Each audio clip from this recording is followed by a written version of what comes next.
Hey, friends, welcome. Tuesday, the 30th of June, 2026. I'm broadcasting from Los Feliz, Hollywood, in my dear friend Sue Wong's home, one of her beautiful homes here in Hollywood. I am happy to be here, but I have to say it's cold. Today it's cold and gloomy. I was wearing my little vest earlier and decided, no, I can't handle a couple of hours of live broadcasting. I'd be shivering by the end of it. So I'm wearing a shirt. What to say? A hell of a lot to report on to our NewEarth community around the world.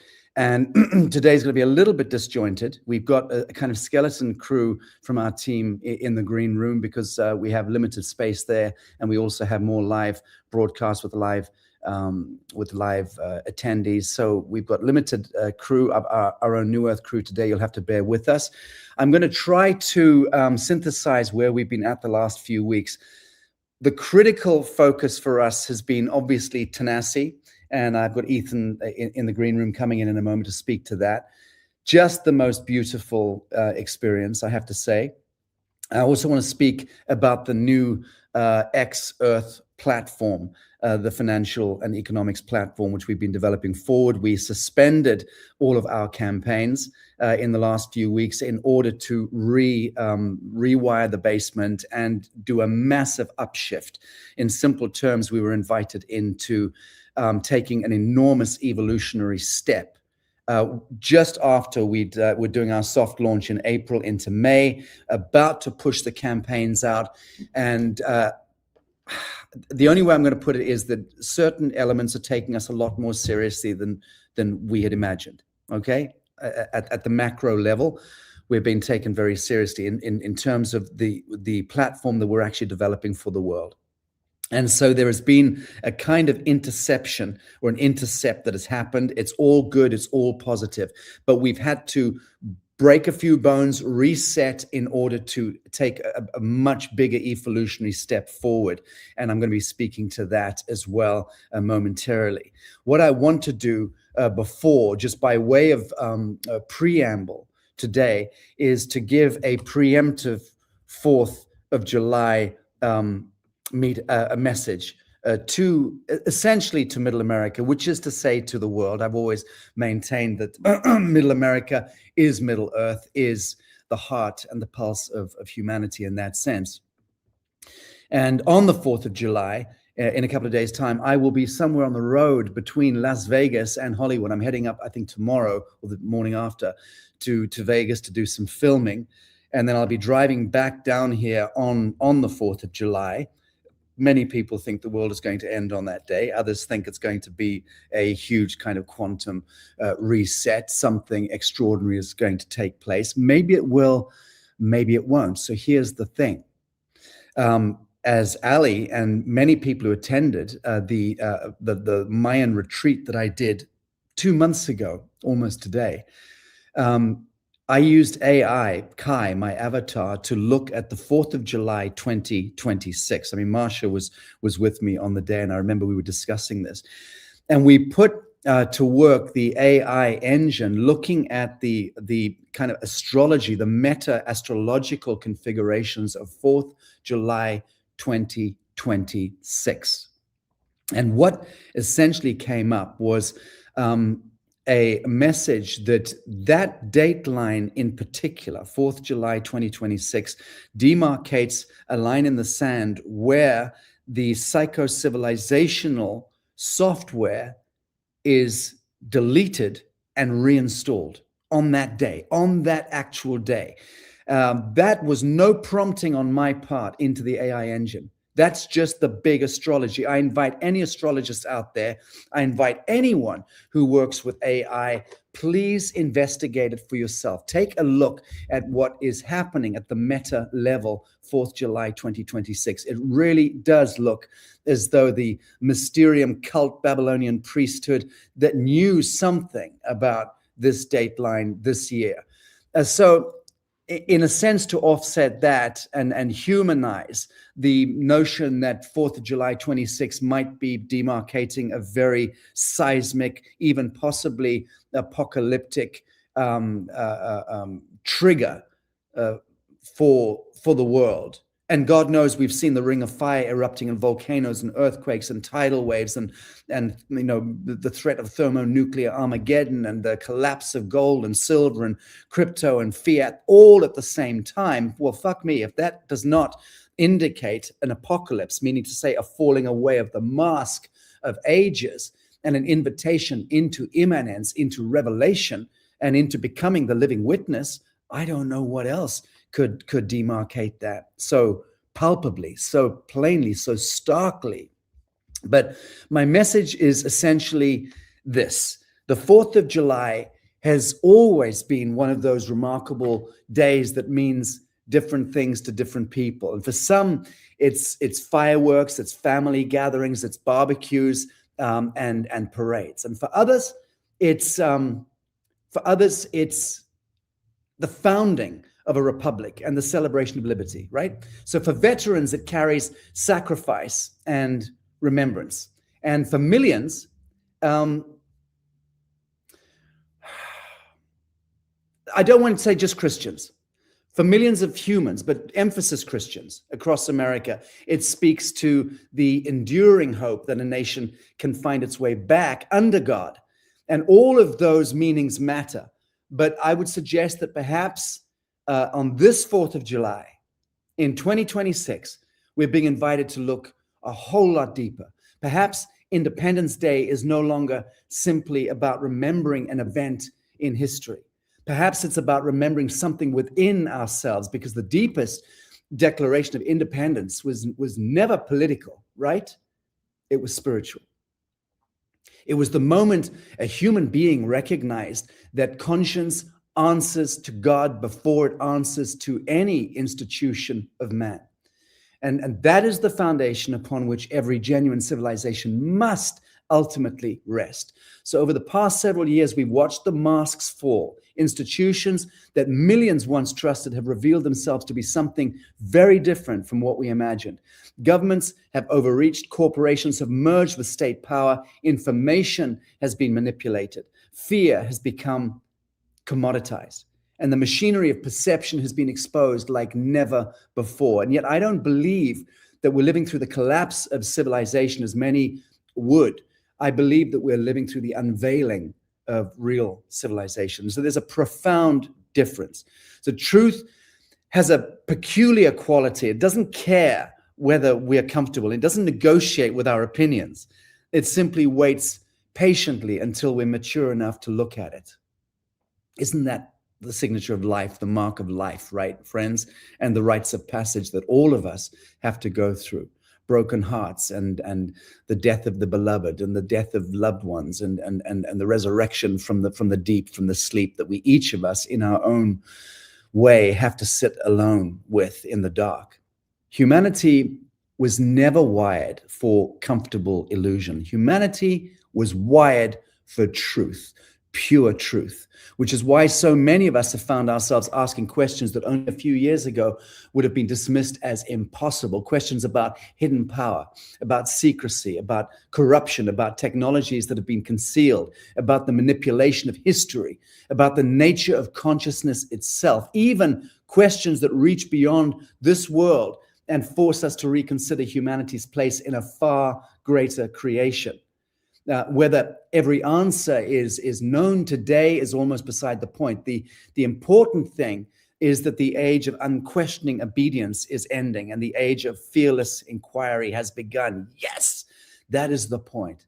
And that to me is something worth celebrating on 4th of July, 2026.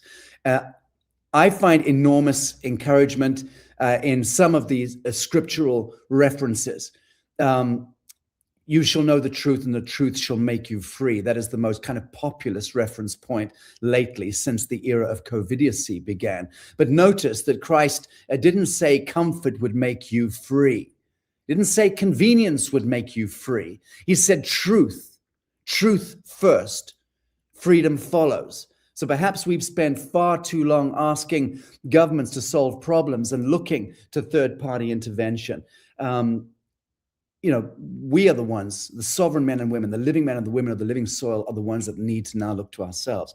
Perhaps we've expected institutions to deliver what only character can produce, and perhaps we've mistaken compliance for peace, right? Turn the other cheek and all of that. So the older I become, the more sexy, that's a joke, the more convinced I am that the future will never be built from the top down. It will always be built from the ground up by families, by communities, by churches, by veterans, by farmers, by inventors, by artists, by entrepreneurs, by ordinary people who simply decide to live honestly, courageously, and responsibly before God and before one another.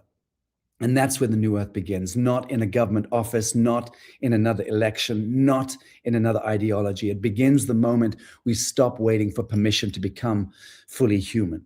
It begins when technology once again serves life instead of controlling it, and when economics reflects stewardship instead of extraction, when beauty once again becomes a public value instead of an afterthought, and when fellowship becomes stronger than fear.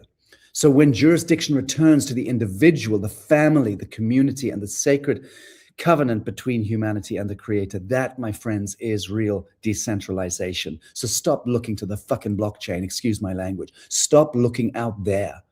Bring it home. Bring it back to this relationship with you and the Creator, not simply moving power from one bureaucracy to another, but restoring power to where it always belong, close to the people, close to the land, and close to the heart. So for me, the new earth has never been a fantasy about escaping the world. It's always been about redeeming it, about building it, about standing with bare feet in the mud and being humble enough to be broke, to be poor, to be desperate, to be afraid, to be anxious, and yet still anchored in that mission of what is right and what is truth, right? Manifesting it, living it, not waiting for somebody else to fix it or to fix anything for us. And yes, I'll say something that some people find provocative, but I think it's very healthy. Governments have become not just too large in our lives and far too intrusive. They become moot, absolutely moot.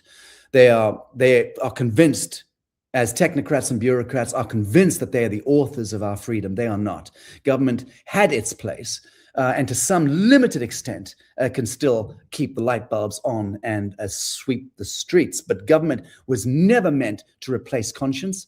It was never meant to replace family. It was never meant to replace faith. And it sure as hell was never meant to replace the sovereign relationship between a human being and God. And that's why, with a smile on my face, I endlessly remind you with my little favorite saying, hashtag fuck the government, not because I celebrate chaos and not because we, the New Earth community, reject civilization, but because we reject the notion that our highest authority resides in bureaucracy rather than in truth. And my allegiance is not to centralized power, and nor is yours. It is to natural law, to conscience, to freedom, to Christ, in that sense, to humanity remembering itself. So perhaps this 4th of July becomes something more than an anniversary, friends, and perhaps it can become a personal declaration, a declaration that I will no longer outsource my discernment. I will no longer surrender conscience. I will no longer live in fear.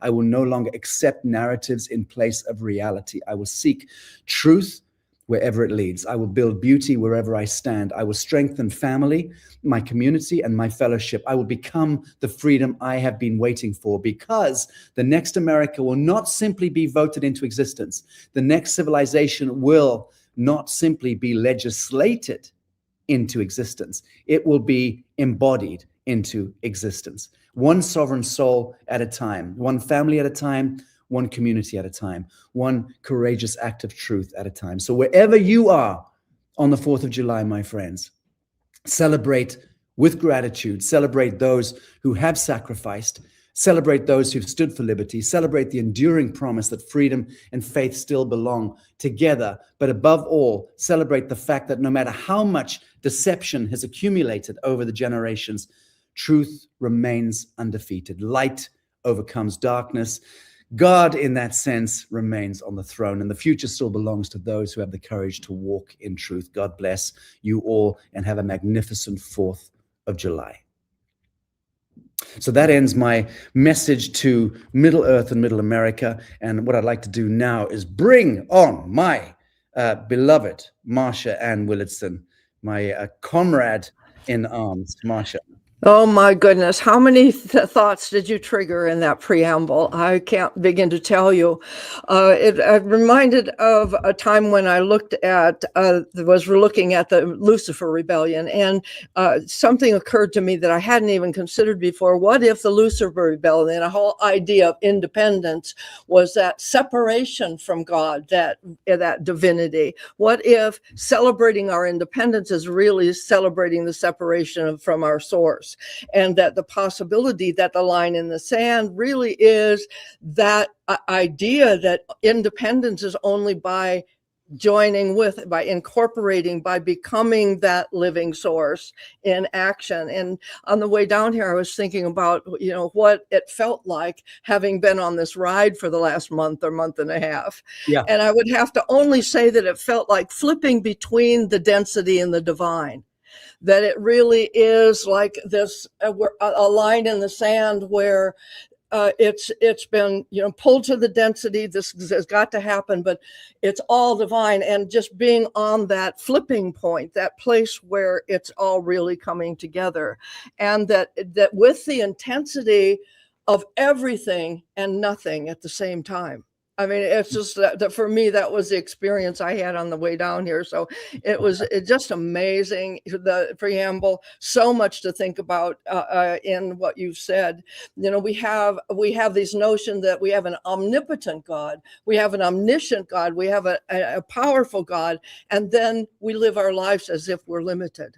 Right. And when we're the expression of that living God. So I see very much a 4th of July as where we are on that tipping. What if everything we know about independence is wrong?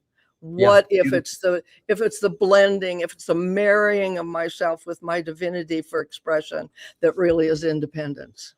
Yeah, beautiful. Thank you, Marsha. And indeed, I'll tell you later on in the show, in the Lazarus Symposium today, I've done a section with Formosa, incredible, one of the greatest archaeocosmological historians and researchers. And I did the recording yesterday with him because he's in Taiwan. But it's going to be broadcast in the members section today in the symposium.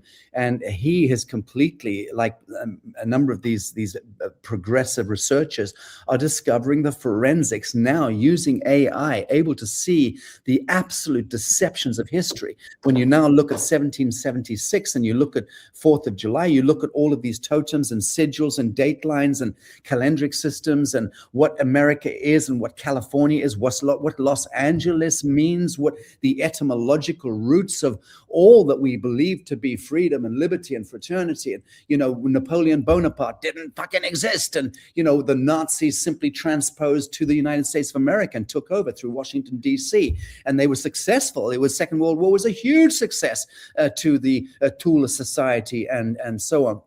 So we have got to get ready for a seismic psycho-civilizational rupture point. It is coming. It is hurtling towards us.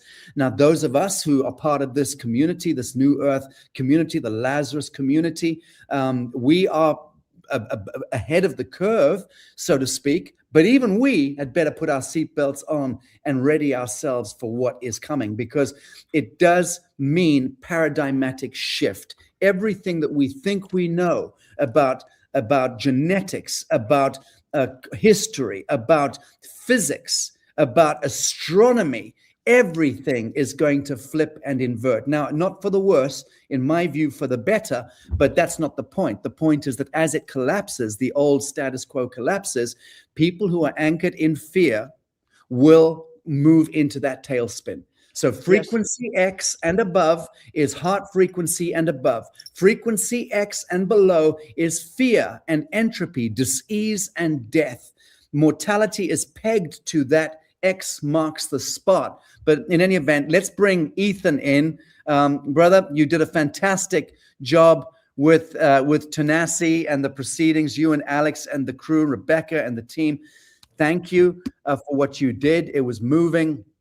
You popped my proverbial cherry by causing me to actually shed tears on a social media broadcast for the first time in my adult life, when I was ducking off into the hills behind the barn at a couple of times to do live transmissions to my following, and I was just deeply, deeply moved by what was actually transpiring on the ground. What I saw was the emergence of the Rainbow Warrior Tribe in real time. Thank you, Ethan Lucas. Great job.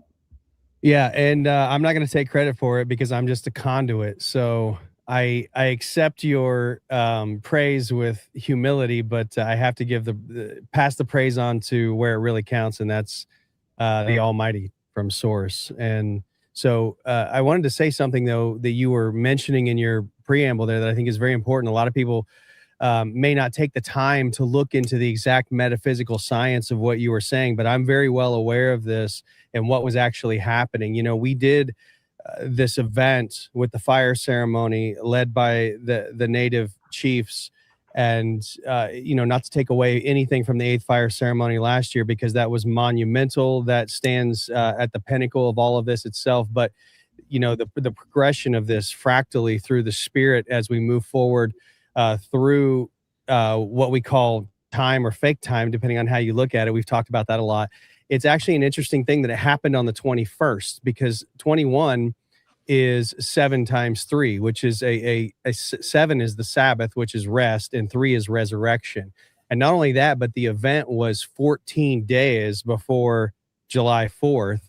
And of course, 14 is 2 times 7. That's the dualistic aspect is man and God, or it's sacred masculine, divine feminine. And something that you guys might want to really look into is the fact that this 250 years is demarcating the Pluto return completed and the Saturn cycle sealed. You know, the United States actually officially crossed its exact Pluto return between 2022 and 2024. And now it's entering that 250th year. And that's not just a political thing. It's very metaphysical. And Sacha, you talked about a download that's actually taking place. And what came to mind was the fact that a Pluto return is the death and rebirth of a nation's underworld architecture. Pluto rules the hidden power. It rules the wealth systems. It rules shadow control, death and rebirth, occult structures, the invisible machinery beneath visible reality. And a lot of people don't know this, but the U.S. was actually born with Pluto at the 27th degree of Capricorn, which is Saturn. And 27 in biblical numerology is the number of the power scepter.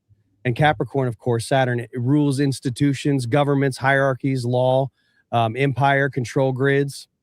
And so what I'm taking from that, the meaning is that America's soul contract was always tied to the building of the global matrix structure, not just a nation, the entire system. And that is now collapsing, and it's being forced into rebirth. So I think it was monumental what we did here on the 21st, on the summer solstice, yet again. And that may be, I think, what people were feeling, that overwhelming emotional sense of freedom and joy and peace and just inexplicable things that we can't even really bring to words. I think that's the problem. And I know emotionally humans, when we have trouble speaking and uttering things in words, it wells up in tears because we just don't know how to express it.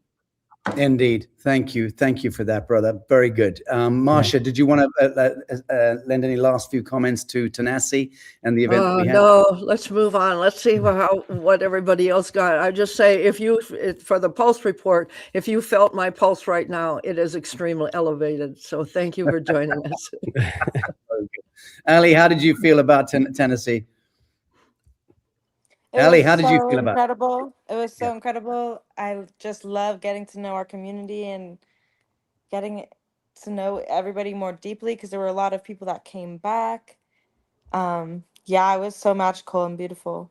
Wasn't it nice? I loved being able to enjoy it more. Exactly. That to me was the big thing, because normally Ali and I are touring, for 2 or 3 months across America, and she's producing event after event after event after event, and just for one time to be invited to actually turn up to a NewEarth thing and sit back, and it was such a delight for me. Thank you. It was such a dream, and my prince had the time of his life.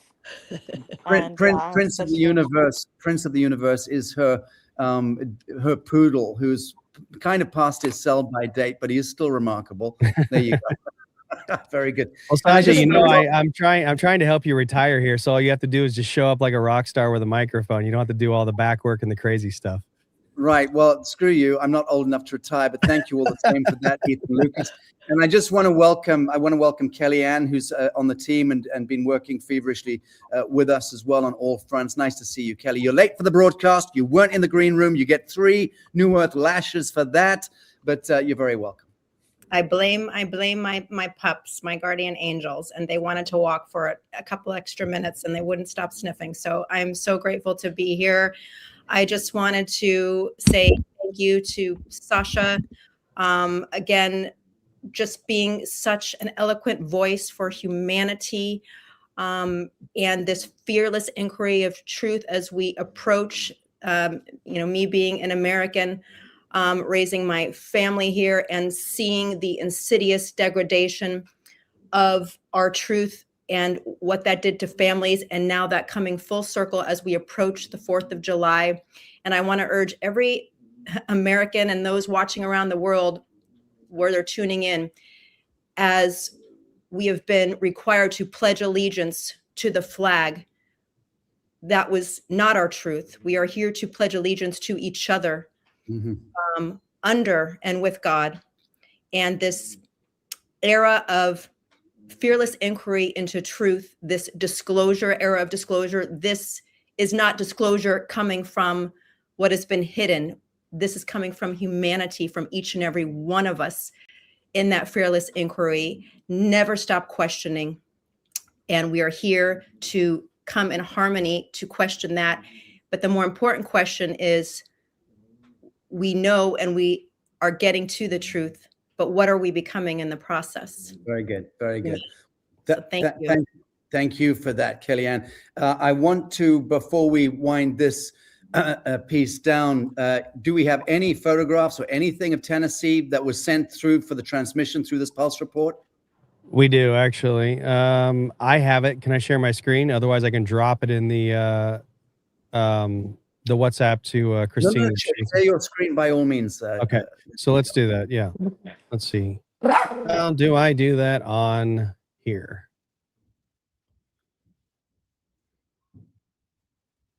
I'm not sure how to do that on here. You press. I can actually, I have it ready to go if you want Do me you have to. it? Yeah, Okay. Thank you, Christy. Thank you. Yeah. I think Alex may have sent it to you. I'll just need you to bring it in, Sacha, when I, Okay, darling, I've got it. I'll see hold it. on a second, let me. Do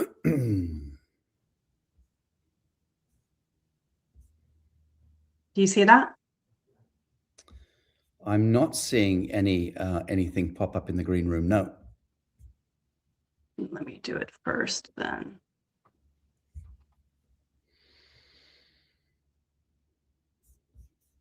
Oh, there we go.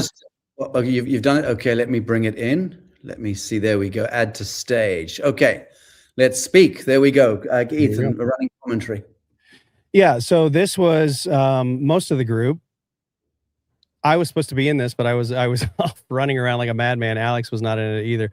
We were doing things in the background, but I believe everybody else was in this. Devlin who was a horse trainer, a dear beloved friend of the community here. She, or I'm sorry, not Devlin. It was Barry who was up on the ladder there taking this picture. She was way up in the air. It was really kind of questionable. I was kind of worried about her, but she was up on my ladder that stretches, I think, 20 feet in the air. I don't know. Yeah, well, I'll tell you what, that was death defying. But I'll tell you something. That woman is an incredible photographer, and I've officially anointed her as the official New Earth photographer now, and I'm quite serious about it. She's magnificent. Let's move through these images, please. She's amazing. Yeah, just let me know when you want to switch. Ethan. This is my favorite photograph of the whole entire thing, just so you know, Sacha. You and Scott Stone and Lewis Herms at our event space with the plaque. That was Alex's idea, by the way. She is the genius mind behind this. She's like, I'm going to make one of those kitschy little signs that, you know, all the grandmas hang up in their country little homes here in the urban areas with, you know, faith, love, and hope.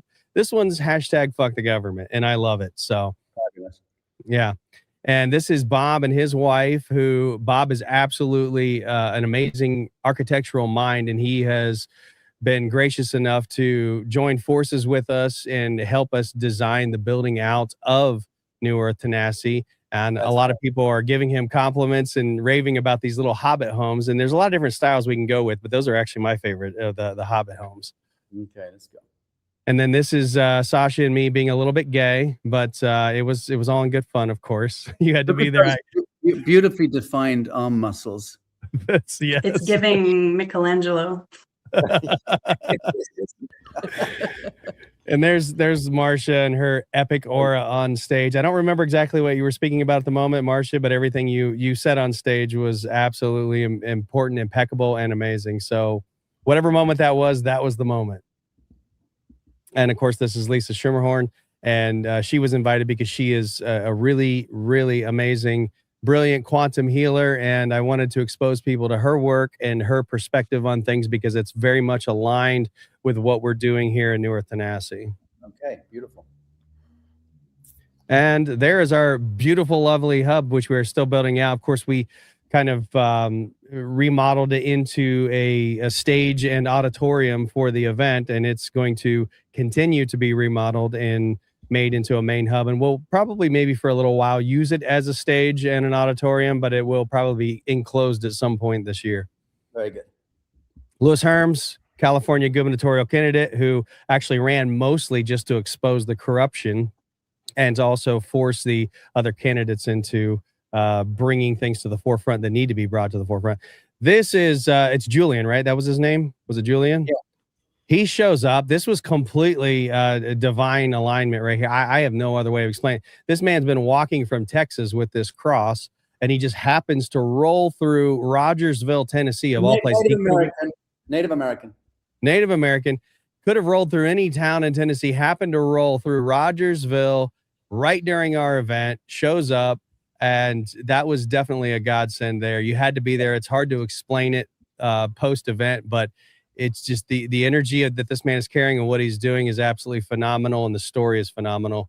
Yes. Does anybody have any, Sacha, do you have any of his social media? I actually didn't get that. I don't, but I think Ali fancies him because I saw her looking at him. Okay, well, maybe you guys can get it from Ali. Yeah. More I'm not on photographs. TikTok. I don't have it, but You don't have, well, I I've got his number. I'll get it. I'll get his social media and I'll let you guys know. I'll post it somewhere. he walked for 92 days from Dallas to Rogers. Wild. See. Absolutely wild. I know. So yeah, more photographs of the crowd here during the speeches in the event. What else do we have? Oh, this was the ribbon cutting ceremony where I put Sacha on the spot. I did not tell him he was going to be the one doing the honors for the ribbon cutting, but obviously he was the only obvious choice for that. Marcia assisted as well, and this was the ribbon cutting for the stewardship plot selections, which are going to be for the next 3 to 6 months. We're going to be actively planning and starting to develop and build those out on the land, because that is going to be the core group and community here that's actually going to bring all of this to life. And behind that was the my favorite golf cart, 12-cylinder, Yes. top speed, 42. It actually has a Ferrari engine in it. I didn't tell you about that. There was a switch you could have flipped and you could have gone 100 miles an hour on the land. So this is the Hereditary panel. Many faces. Let me walk through this if I may. There's General William Scott Baker at the end there in his disguise, wearing a hat. Doesn't work.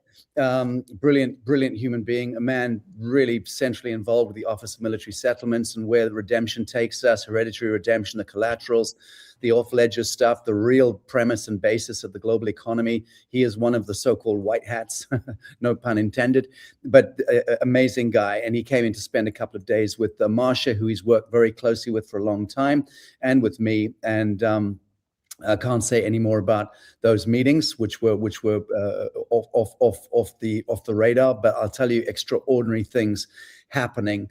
Marshall and I at some point may do a broadcast just to speak to redemption, jubilee, what appears to be happening, forgive me, as the different continental divides and all the different dragon families and white hats start to begin to converse. I'm involved on a daily basis in that, and so is Marcia. But sitting beside General Baker there is Chief Mel, a Standing Eagle, who came in as a ceremonialist for the event.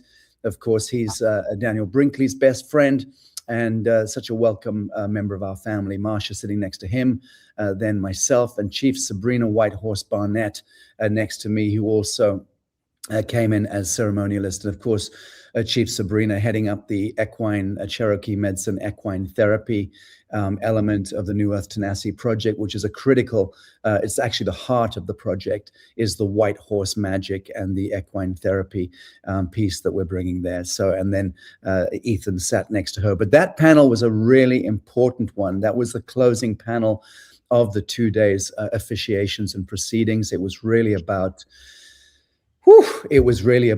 resolution and remedy, and just closing the heart loop on what we'd been doing as a planetary movement. And think about it. We've got the electromagnetic Shiva Shakti, masculine, feminine ceremonial piece with the hereditary blood song, the ancestral blood song coming in from Chief Sabrina and Chief Mel. We've got the military and the feminized patriarch coming in through General William Scott Baker. We have with Marsha, the perennial matriarch, the mother, the grandmother energy that unifies everything. We have Ethan, sort of a frontline warrior and Bible scholar, and anchoring those energetics into Middle America. And then me, you just have one sexy, charismatic motherfucker holding the microphone in the middle. But it was a beautiful, beautiful, beautiful event, and this was the closing piece to it. But I have to say another thing, just move on with the photographs, if you will. We also unveiled some NewEarth technologies with our, I don't know if I'm allowed to name him here, but our chief engineer, who is a savant genius, crazy guy, and his crazy, crazy crew, who are our family. And we unveiled, it was 3 of the technologies, the so-called free energy tester technologies were unveiled to the audience. And so everyone went away with that knowing. And that's a piece that we'd been promising a long time, technology, jurisdiction, fellowship. That was essentially what we proved out here. Is this the last photograph? Thank you. Another one. There you go. Keep moving, please. Please keep moving. Thank you. There's the fire. That was also extension of the 8th fire ashes from last year. So this is a cumulative ritual ceremony. Those 8th fire ashes have been all around the world. There we go. That's dancing with the bluegrass band. Keep going. Thank you. All right, very good.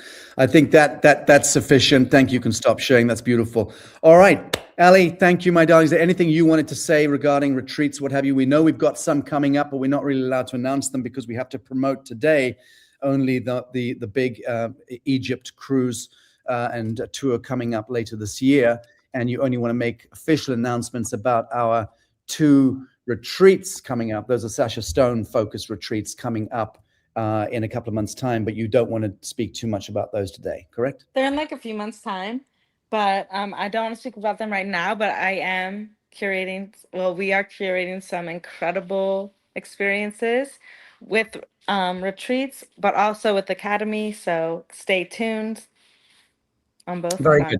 Okay, well, thanks, Ali. I'm going to pop you in the back room. Ethan, brother, thanks so much, and love to Alex. Really appreciate you. Thank you. Thank you. Kellyanne, darling, thank you very much indeed. Appreciate you being here. you.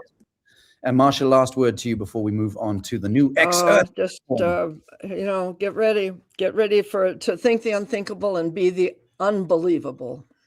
Think the unthinkable. I like that. I'll go with that. Very good. Okay, friends, let me bring on next Kennedy and Johan. Where's my maestro? There he is. Excellent. Got him.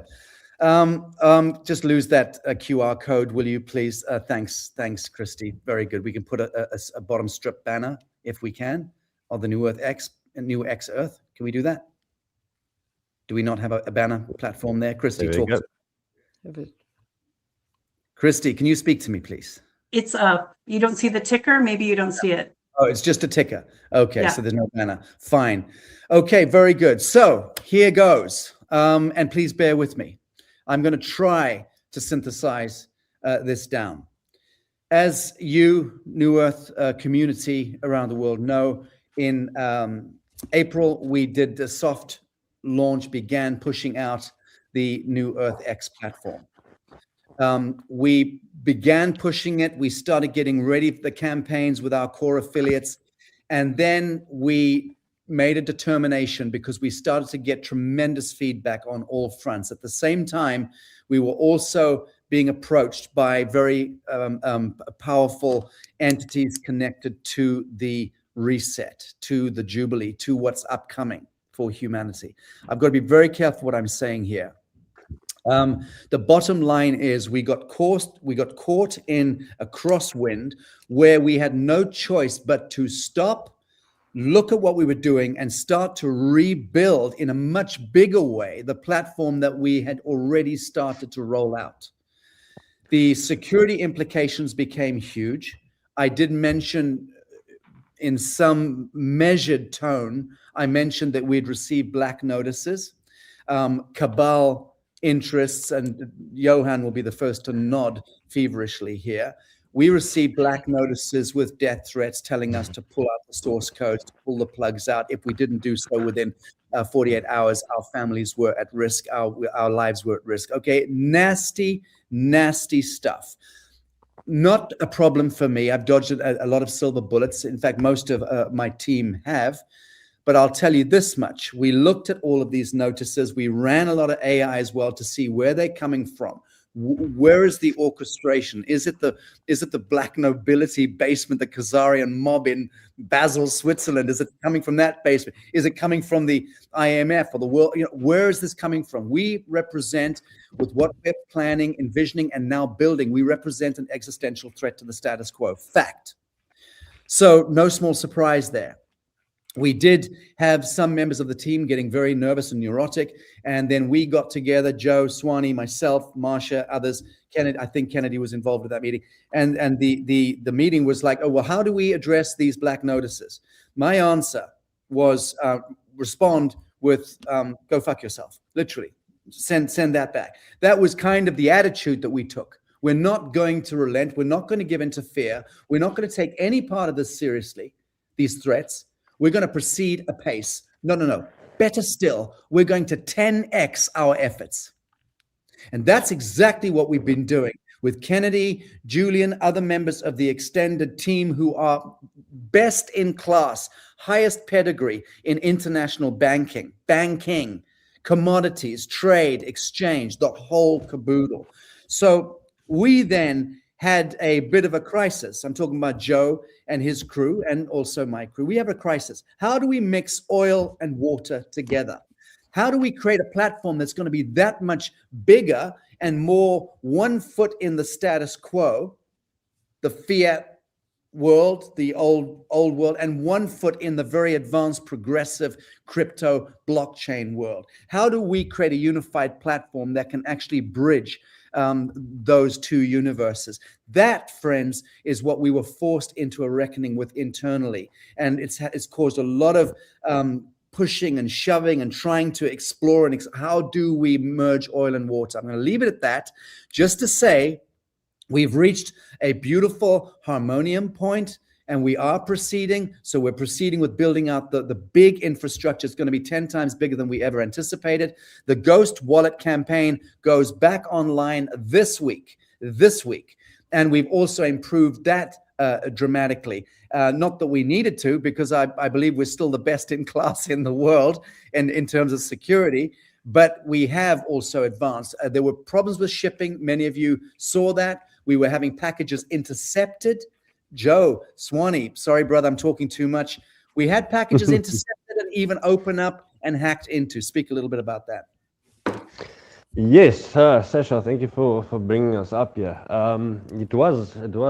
We got a lot of interceptions and interventions in our shipping, trying to bring this out to our members out there. And but we've overcome it. We just improved on our side every step of the way, as you just said. Wherever we got pushback, we just went 10 times faster and 10 times harder. And I think what we're about to reveal tonight is also a good evidence of how far we've actually come with this and what we are busy developing. Okay, so Joe, let me just say to the audience, we have rebranded, changed the name to New Xearth. X marks the spot, because that is our global campaign is going to be based on that tagline. X marks the spot for paradigmatic shift, for moving, transitioning from the old order to the new order. That is the symbol, the sigil. Get used to seeing that. So it is now newxearth.com, newxearth.com. The ghost wallets are going out here with the Visa card rails connected to them, NewEarth. Okay, the QR code is up there. I still say this, get your ghost wallet now. We're moving on to products, and this again is what we've been building forward. We've had to grow 10 times bigger and get ready for what's coming. Joe, just speak to this suite of stuff that we're releasing. Yes, so as we're learning, because this is a learning curve for all of us, so we're taking input from our members and we're actually expanding on that and trying to build something that's comfortable for everyone. So what we did now is we basically got a whole system together, a combo piece, if you want to call it that, whereby you have direct access to your wallet, you have access to backup safety keys, you have access to your virtual tags, which allows you to pay in stores instead of doing it on your phone. And we're just trying to get things and make it much more user-friendly for everyone. So thank you for all the feedback from everyone that was involved and got their wallets and actually gave feedback on that. I think that's actually what's also helping us tremendously pushing forward and making this much better than what it is. And the future is bright.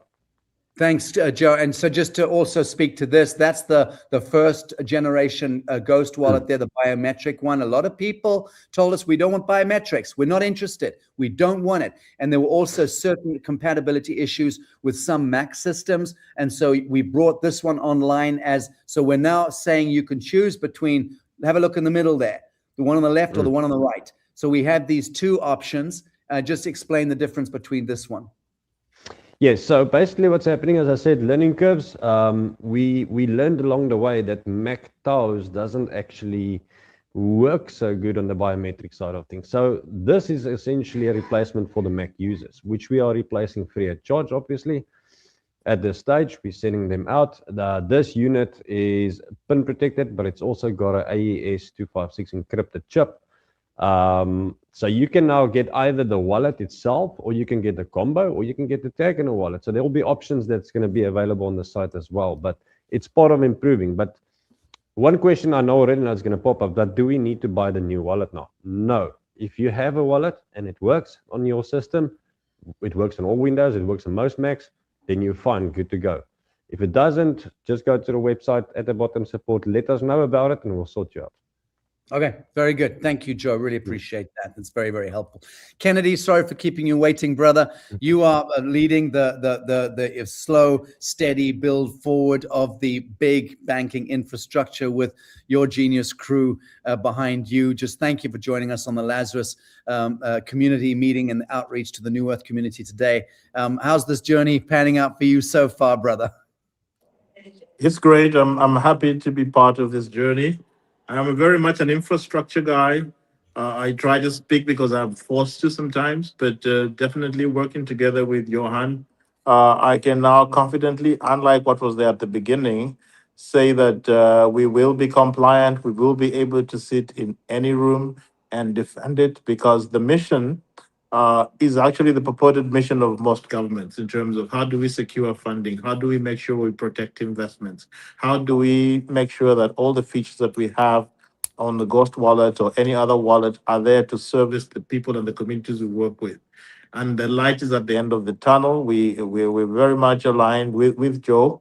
It's not always as happy-dory as on this call, but it's necessary. Iron sharpens iron to get to where we need to be. But I can confidently now see where we're going, and that you will have a compliant product which you can take to anywhere. Nobody needs to be ashamed of, and nobody can send us any notices without and make us for us to be afraid that we will be found out on any matter.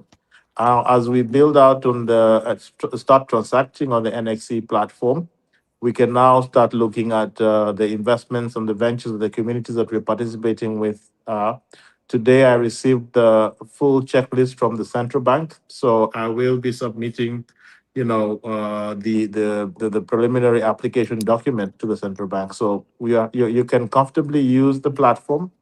we are behind it, and we believe we can defend it in any forum at all. Beautiful. Thank you so much. And so that's really important because, again, the way we were doing what we were doing in that kind of almost guerrilla fashion was, although it was working and could most likely have worked, it was still inviting a horrendous amount of obstruction and even certain dangers. By now adopting a much bigger presence on the international stage, so to speak, the way that we're taking forward our full spectrum, financial resources and financial services through the new Xearth platform, and then the fiat banking that we're also constructing behind this. This is an integration. It's a beautiful process. We'll keep you, our community, informed of how we're developing this forward, because we're doing this for humanity. We're doing it to bridge East and West, North and South. We are building this platform to be that new paradigm shift in the global zero-point economy, zero-point social ecology. What is true cost economics? How do we prove true cost economics? How do we get a cup of coffee down from $9, to what it should be, which is, 9 cents? How do you do that in the real world? There's a way of doing it. Well, in the simplest archetypal sense, you go into the temple and you overturn the moneylenders, because the moneylenders' tables tiptoed into the temple. They became the new gods. Capish? This is the problem. The way that we view money, the way we view celebrity, the way we view power and dominion is pure idolatry. We become worshippers, Molochite worshippers at Baal's effigies. That ends. We go back into the temples. We overturn the moneylenders' tables. We get them the hell out of the temple. We sweep the temple floor. We cleanse that temple floor. We reconvene as the fellowship of man and woman. That's the point. And that's where the new economy begins. Joe, you're going to have to mute your microphone if you're in the studio live. So that's the point here, friends. Super important that we all understand. When you're talking about zero-point economics, we're talking about overturning the moneylenders' tables. It's not just a fancy tagline that I dreamt up. Talk about true cost economics as how we begin with our own exchange and our own coins and our own tokens that we are creating based on a real commonwealth. We begin to tokenize farms. We begin to tokenize organic produce. We tokenize hemp, industrial hemp farming and agriculture, and bringing those products to market, and thereby eradicating cheap foreign imports. 97% of all foreign imports can be ended. Cheap products from China. No disrespect to our Chinese neighbors, but who needs plastic Tupperware, for God's sake?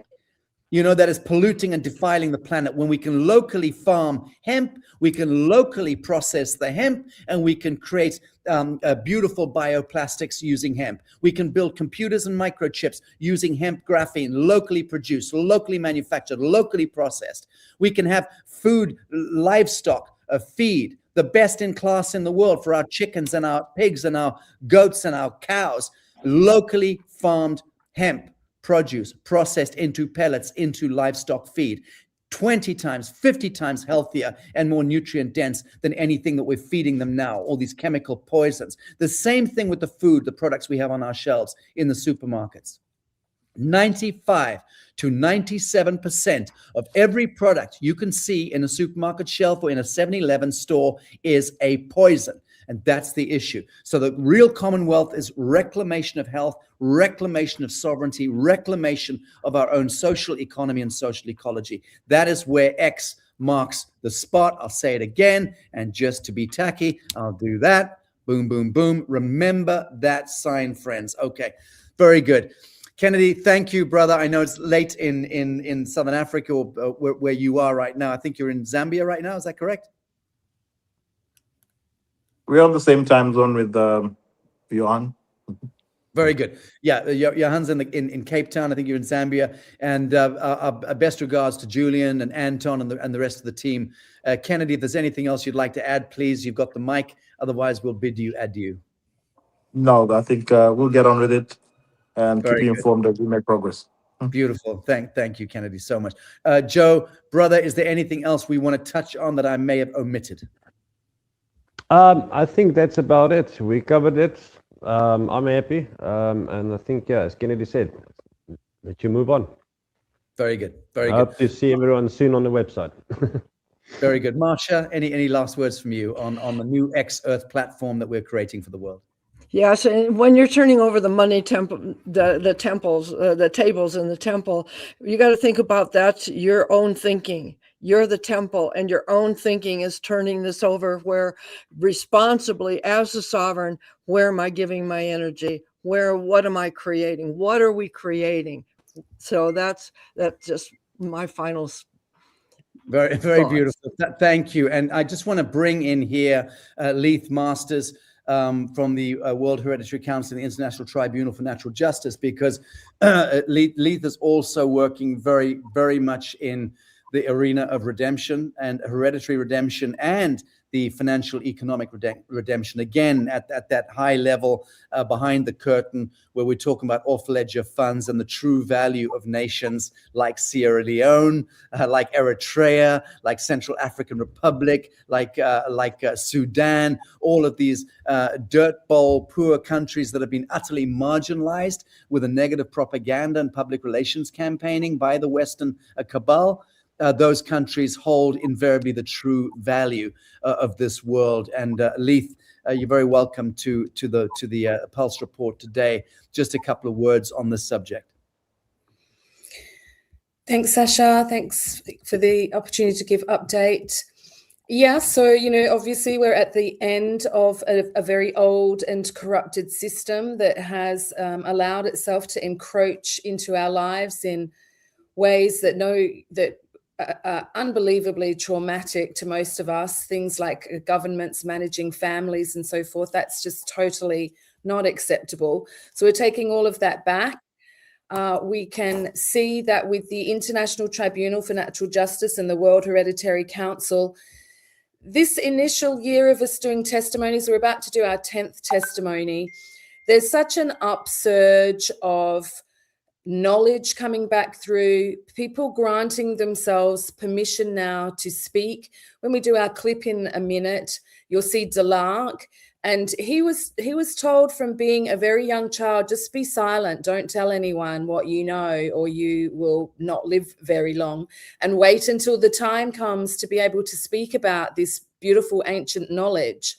And that time is now, because he's happily at the table with the International Tribunal for Natural Justice as a commissioner and also giving testimony.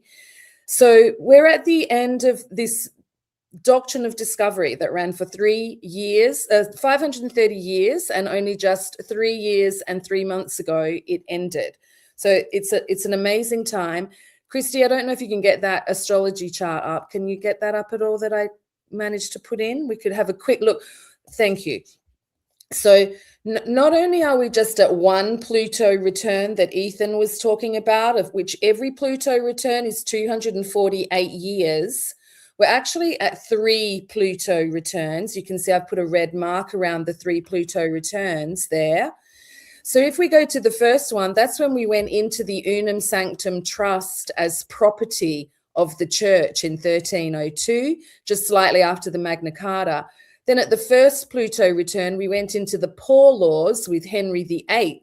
So we were classified as the Poor Laws, having statute and legislation written for us by the state. So we were no longer in law. This is now the revival of law. At the second Pluto return, after the Unum Sanctum Trust, we had the Declaration of Independence, where the US thought it was independent, but was not really, has only recently stopped paying taxes to that British Empire. And now we're at the third return. So we're in alignment with the birthing of the age of Aquarius.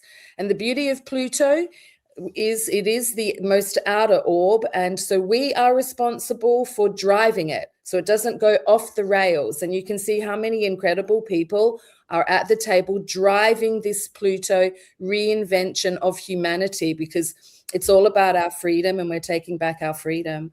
So it's a wonderful time to be here. for everyone that's chosen to be here at this time. So yeah, Indeed. thank you very much. Indeed. Thank you, Leith. Greatly appreciate that. All right. I think we're getting a couple of things we forgot to touch on. Joe is on the webinars upcoming on the new Xearth platform. Let's just speak to that again. People around the world really wanting to understand a whole lot more about this incredible metric of autonomous sovereign banking that we are leading. So could you just speak to that? How are we moving forward on the webinars and seminars? Yes, no, we are actually working hard in the back end, setting that up and getting dates set out there, whereby we will actually have the webinars live so that we can do Q&As, can do training, education, teach you more about what the platform is about, show you what we're doing, how to use it, and how to use it in your own benefit so that it actually is a positive side for you. So that all of that we're busy arranging, and it will be probably broadcasted soon. I think we'll have something like a notification also running on the site with these dates once it's agreed upon. Very good. Okay, Joe, thank you, brother. I'm going to bid you adieu. Thank you, Leith, as well. Marsha, last word to you on this section before I close this piece. Just thank you all to everybody who is producing this, who's making every day be incredible. Indeed. Beautiful, Marsha. Thanks so much, darling. And I will I'll speak to you later today.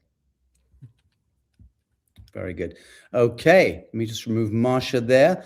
Okay, friends, very briefly, before I bring on the illustrious, the magnificent, the extraordinary Clayton Thomas and his better half, have to say, his better half, Dr. Christina Rahm, a woman I've been secretly in love with for many years. I've just not been able to bump Clayton out of the fray because apparently marriages work. Okay, I'll let that one slide. But let me just quickly, before I do that, lily pad across by saying, no, we don't want to go to Mayan retreats. I need to show the, Christy, pull up the slide on my Egyptian tour, please. If you can, thank you. Mythic Odyssey from the Nile to the Red Sea. Okay, so that piece, that's coming up later this year.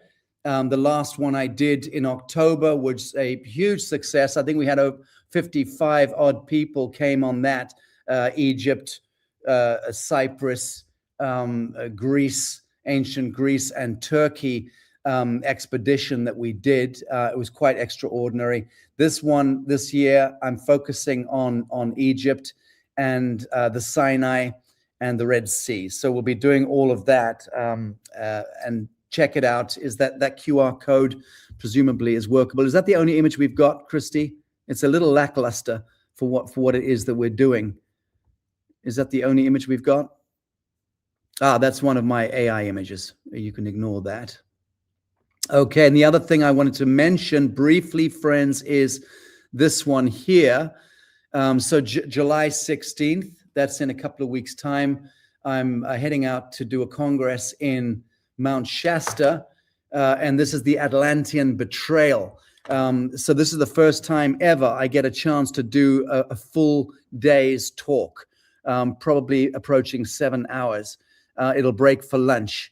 But I'm very excited about this because I get to really put the key in on the whole false light genesis point of the psycho-civilizational framework that we currently inhabit. So I intend to tear a proverbial arsehole into Newton, Descartes, Darwin, and Einstein.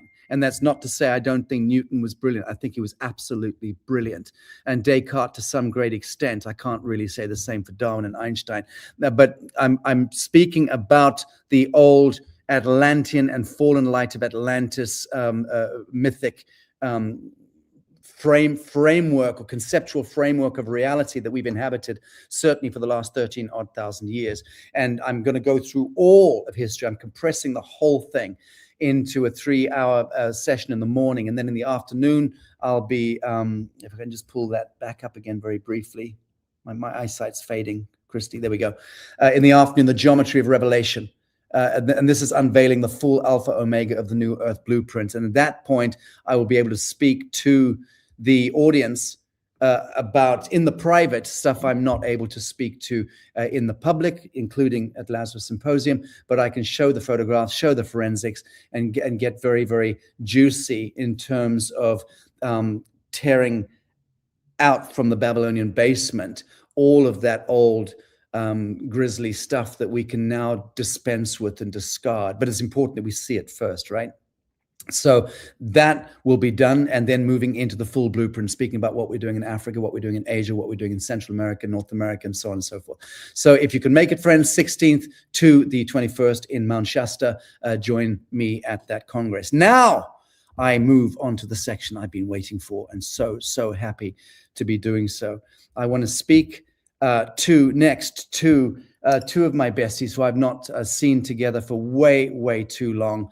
And this is where Dr. Christina Rahm, Clayton Thomas, and Sacha Stone get to say, "We told you so." Every single thing we said 5 years ago came to pass. So behold, friends, this panel I should just call prophecy. Group hug. Group hug. Hey. We miss you. I miss you, Sacha. I do. Miss you too, my darling. So happy to see you guys. How true was that last statement? I can see with my, You know, Right. of like, she knew, she did it, we told you so, and now. well, you guys knew too. Well, all three of us. Yeah. The opportunity to be incontrovertible in conversation, but also process, mechanism, yes, outcome, done. Yes.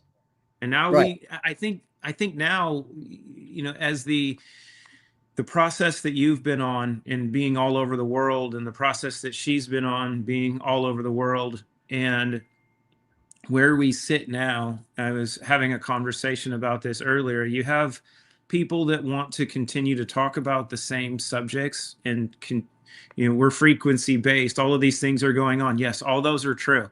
What are you going to do about it? Yeah. Because the only piece that you're responsible for is the soul inside your skin suit. Mm-hmm. And you have to take care of this entire being in order to have an impact on the rest of the planet.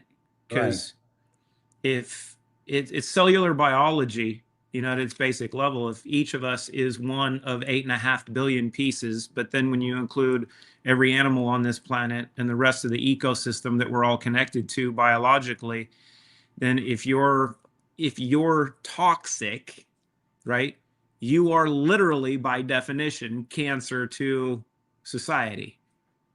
I'd go further, Clay. I'd say you have consciously, possibly unwittingly, but ultimately decisions are made consciously. You have dislocated yourself from your God source. So when we are toxic in that sense, and we are infused with synthetic molecules, and we're actually consciously deciding to take synthetic molecules into this incredible God technology, that's the left fork in the road, baby. That's your onset demonic possession. That is Intercept 101.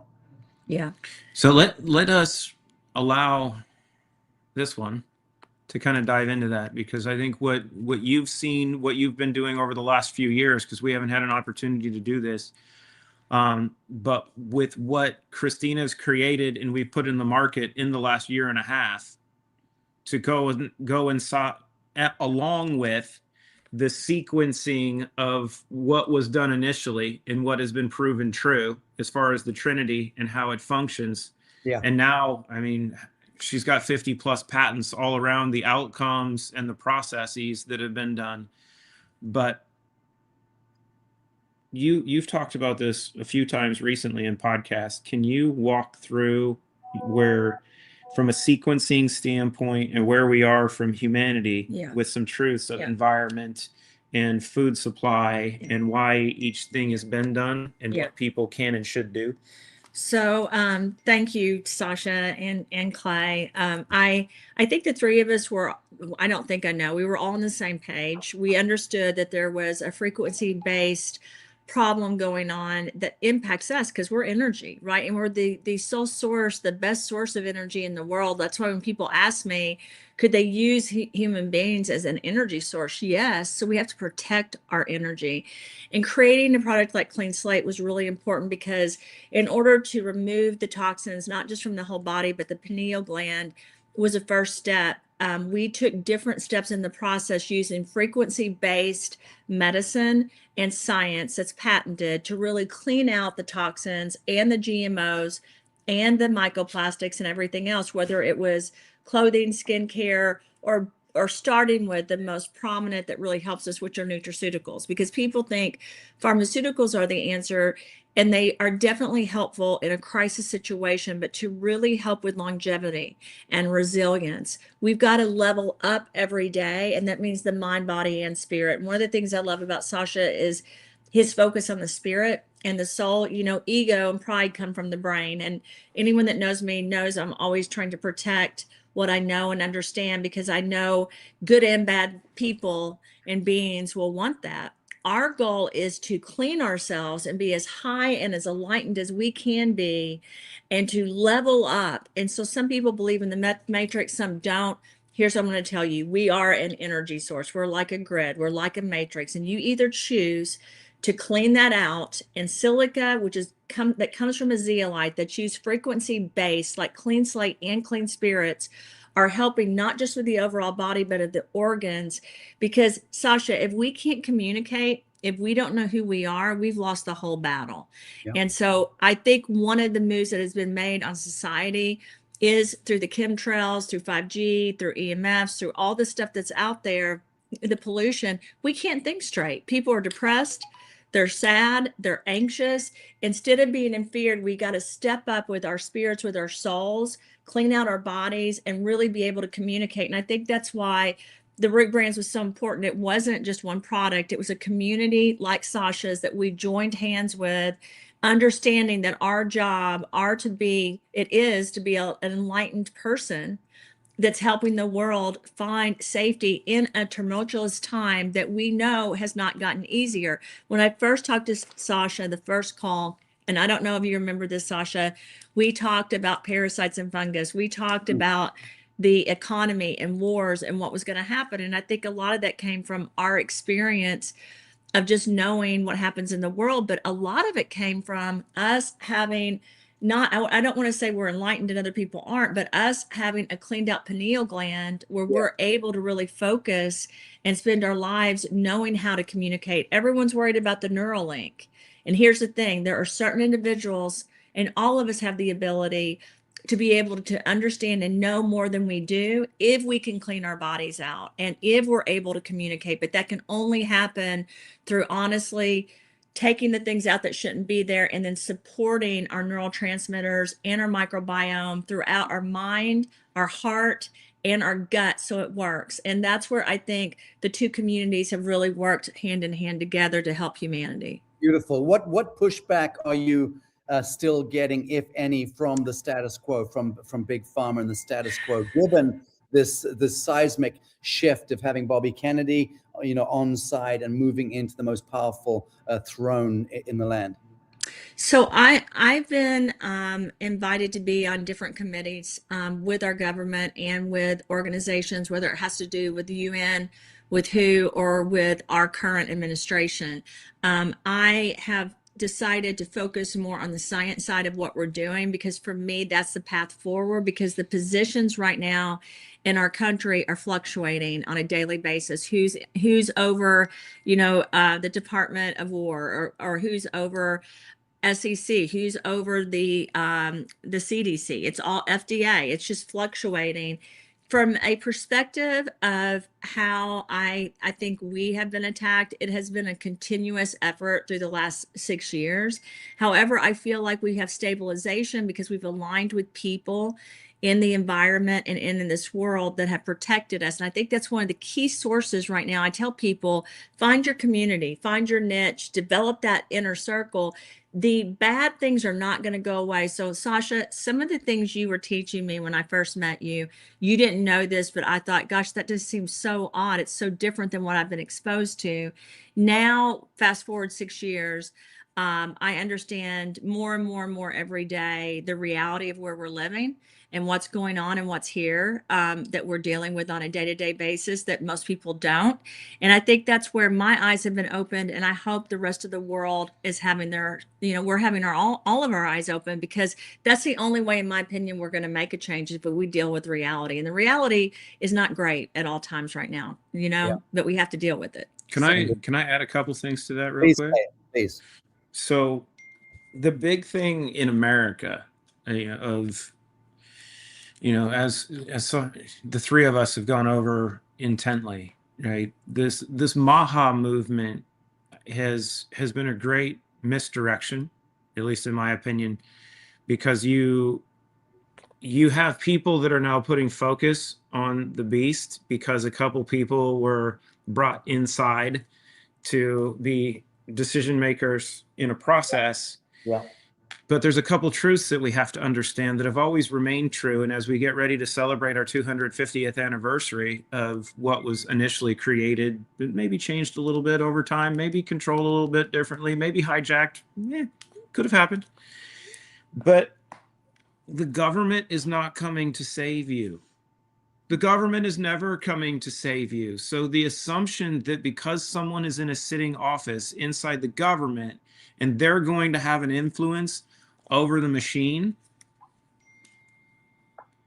actually is meant as a distraction to keep you from doing what you're supposed to be doing, which is looking internally and taking care of yourself, because there's no one coming to save you. You're given free will. You've been deceived. And you will continue to be deceived, because the hardest part is understand. And this is one thing that my psychologist, my resident nanotechnologist, bioscience engineer, and quantum physicist, okay, Clay, has provided consistent insight into, is the fact that if the body is a bioelectrical tower, which we know it is, and we know that our primary antenna biologically that connects us to our source exists within here, right? And we know how powerful the pineal gland is. And since she has been there many times, but since they gave me a tour and I got to lay on the floor of the Sistine Chapel, epic. But when we got to walk outside and walk into the courtyard, they have, and I don't know how old it is, like 2,000 years old, 1,500-year old, massive, probably 16, 20 foot high bronze pine cone. That's right. Sitting in the middle of the court, the centerpiece of the entire courtyard at the Vatican is this massive pine cone, right? Because the symbolism is always there. The truth has always been there, but they kept the truth inside walls and sometimes locked in a box to where it is available, just not for everybody. Right. So the problem in this is we've been loaded with these receivers that will, one, block that antenna. Yes. And then attached to this antenna that are then the receivers for all of these other negative frequencies, and will even hold on to trauma and pain and fear not let go of them. This is the nefarious aspect of Mercury.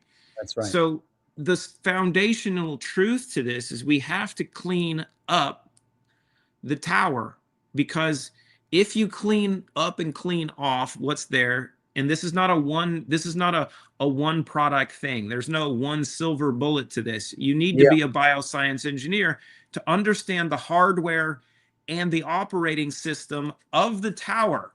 Right. We're not talking about biohacking. We're not talking about creating an app or a widget that we can put on the tower and go, oh, look, we did this one thing. You have to understand the entire operating system, which is what she's done. And we've proven, right? That's the important part. It is But I think readily available now. I think people that are your audience have not, a lot of people have done clean slate, which was the basis of really helping get rid of the heavy metals with the vaccine and the heavy metals in your body, because we're at a tipping point. That's why you see such an increase in cancer. You see such an increase in autoimmune disorders and deaths and heart attacks. And it wasn't just people that were vaccinated, even though we see more in those people, we also see it in others. And I think starting with the Trinity, which was clean slate, restore, and zero in, it was put into effect to clean out and support the body. And then the Clean Spirits line, which is 3 products, was put in to really help with the spirit, emotional pieces of what's going on, which includes depression and anxiety and ADHD. There's so many things that have been compounded upon our bodies. It's like we're at war.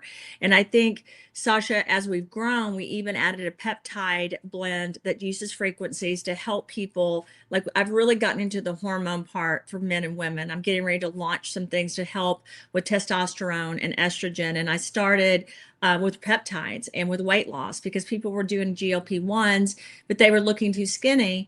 So I pushed out a peptide line that you don't gain weight. You actually do lose some weight, because it produces a natural GLP-1 in the stomach, and then it gives your body the peptides it needs. Because again, from the day you're born, all these heavy metals and all this pollution's going in your body. And when that happens, the peptides, which are your building blocks to longevity, and I'm going to say that again, it's not just NAD and quercetin, and we have that in Immune Defense Shield, but your building blocks are peptides. And a lot of people are doing the shots, but the problem is it holds on to heavy metals. Right. I'm not against the shots, but we produced a line that you can take anywhere and everywhere that helps build back that muscle. Because again, babies start losing peptides, but because of what's been placed upon us with the pandemic and with all the issues around our world, we're losing them faster actually than other generations. So when we talk about longevity, absolutely, for billionaires and for people that have a lot of money, it's easier to obtain it. But for a normal person or upper middle class or upper class, some of the formulations I've worked on are long-standing, and they really help with the detoxification and the rebuilding. And Sacha, for me, that's important, because right now we are in the middle of a war with humanity, in my opinion. I think we've been attacked, and you've got to have peptides in your brain and your body and your heart and your stomach, throughout your face, throughout your skin, in order to really make it to the next level, because our bodies can only handle so much. Our spirits can't be here unless our bodies are here, so we have to protect it. Very good. Beautiful. Yeah, carry on, Clay. So peptides, by definition, are small chains of essential amino acids, right? Yes. So you have small chains of essential amino acids that, in the right environment, if this is working the way it's supposed to and cleaned up, because the signaling for peptides to do what they do actually gets blocked by the heavy metals that are disrupting your system, which is why they don't work, and your gut doesn't work because of glyphosate and the other metals and the other toxins. But if peptides are small combinations of amino acids and essential amino acids, then the concept should be clean the system up and feed it all of those essential amino acids and cofactors that are necessary for the body to do it. Yeah. Now, if you want to use a synthetic kicker for a short period of time, because sometimes there might be a reason for it, if the body is really in bad shape, then you could use a synthetic mechanism for a very short period of time, just like you would use lighter fluid if you're starting a fire, right? The synthetics are the lighter fluid. If you don't have wood on a fire and you have a little bit initially and you throw on the lighter fluid and you light the fire and you burn down the wood, but all you keep doing is throwing on lighter fluid, you'll get a flash, but you have nothing to build on. Yeah. This is the importance of understanding biology and bioengineering versus an aspect of, because I think 5 or 6 years ago, we were talking that people shouldn't get needles. Yes. Yet correct. now it's popular Everywhere. to use needles. Yeah. I don't understand. Well, but it's a different delivery. So just to answer Clay's questions for your community, the peptide injections are a different delivery mechanism. It's not mRNA, right? But still, when you're injecting, it's hard to reverse, right? Yeah. So I want to say this as a scientist, I'm not against the peptides. However, I want a better choice for me and for my family and for people around us, because long-term use of peptides being injected once a week or once a month won't happen forever, and you will have some side effects from that, right? If you take something that's been stabilized for 2 years, which is what we have to help build back the peptides, for some people, Sacha, it's a better choice, like for me, right? Because I don't like putting a lot of things into my body or shooting myself with, I just personally don't like that. And I also want to make sure it's personally cleaned. But again, the first step we talk about is cleaning our body so that we are connected, so our pineal gland is able to understand. We are understanding what's happening around us without our eyes being closed, right? We want them opened. That's the first step, but then you've got to rebuild the body. And here's the problem, unfortunately, we have more viruses this year that have been released or that are here than we've ever seen in a summer. It's crazy. We have the environmental issues. It's one of the hottest summers we will see. I think you and I both understand, Sacha and Clay, what that's going to do to humanity. And then you're in the middle of wars and economic crisis, right? So we have to have strength to deal with what's going on. And we need to do it together as a community. We need to support each other. We need to understand our bodies won't do it alone. It's something that we have to help our bodies do. Can you hit on two pieces of what you just said for me that'll be important for this audience? One, viral mutations are absolute. So you have cicada, you have the canine, you've got Hanta that people have heard of. There's Ebola that'll be more, and these are going to continue to process. Bird flu, swine flu. They're worse this year because they've mutated, and even the COVID, no one's talking about it. But if you guys have an extreme sore throat that's like strep throat, that is the canine version of COVID. It's at this point, it's almost like we're watching a movie.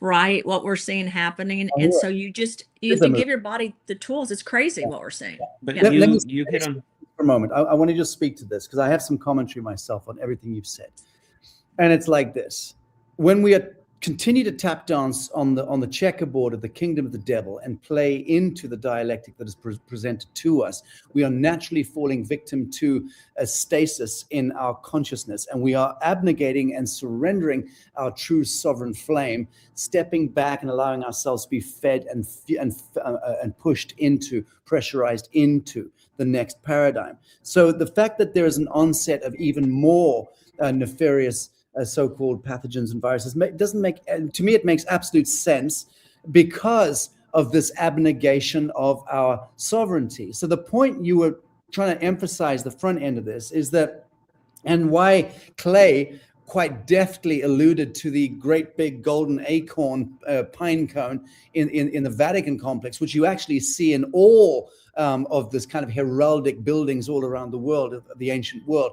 It speaks to the pineal. It speaks to the pineal. It's a totem representing the pineal. The vaulted walls and enclosure of the Vatican complex is all about how that calcification of the pineal takes place and closes down the conduit to God, to source. Once that happens, we are unable to imbibe the emerging geometry of light, which is naturally and organically infusing our galactic plane right now. That this transition between the Piscean age into the Aquarian age speaks to a 13,000-year semi-arc of the precession of the equinox that goes back to the fall of Atlantis 13,000 years ago. And when we descended into the galactic sleep cycle, we left behind us so many of the records embedded in the field, in the quantum. As we move through the same photon cloud right now that issues through the center of the spiral of the galaxy, we are remembering those of us who have not allowed the pineal to calcify, because those of us who take products like root brands, and I'm saying that quite cynically, we need to take certain products to decalcify the brain, the pineal, and activate that conduit to source. That then allows for us to be able to imbibe and receive the new coded geometry of light, which is physics, is forensically evidence. That new geometry of light, this emergence, this grace of God, this breath of Allah, the compassionate, however you want to look at it, The point is that the body temple must be able to receive this geometry of light. That's the point. And as we receive that geometry of light, we naturally move into our capacitance to be able to create that flaming of the human auric, the subtle energy plane. And that plasma field is the antidote to all these godless fucking intrusions of, whatever, however clever Anthony Fauci and his little Babylonians are in the basement. You've been fighting against that for a lifetime, Christina. How you look like 26 still is beyond me. That's a bit weird. But the point being, that's the big fight. And I'm saying that the same thing you're saying. We've got to cleanse that pineal. We've got to cleanse the body temple. If we get that piece right, we release the immanent technology, which self-reveals, self-fulfills, self-clarifies, and becomes the antidote to the kingdom of the devil. I'll leave it at that. So right. So true. I mean, I feel like you're just, I know you're not preaching, Sacha, but to me, you are, because you've got to wake people up. And thank you for bringing up the cone that's in the middle of the Vatican that you can find at other places throughout the world, because this has been thousands of years, hundreds and hundreds of years, right, in the making. And I say this, and this is not from whether you're Muslim, Hindu, Christian, all of us share, and I hope, an understanding that we're here, all of us, for a time like this somehow. We're supposed to do something, but when we don't clean our bodies and we're not connected, we're doing nothing. This sounds horrible. I don't like to call people idiots, but we're walking around like zombies, right? If we don't have that pineal gland open, if we're not rebuilding our bodies. My focus has been on longevity, not because I want people to live forever, but because I want people that are the right people to be here to serve and lead and help humanity. Yeah.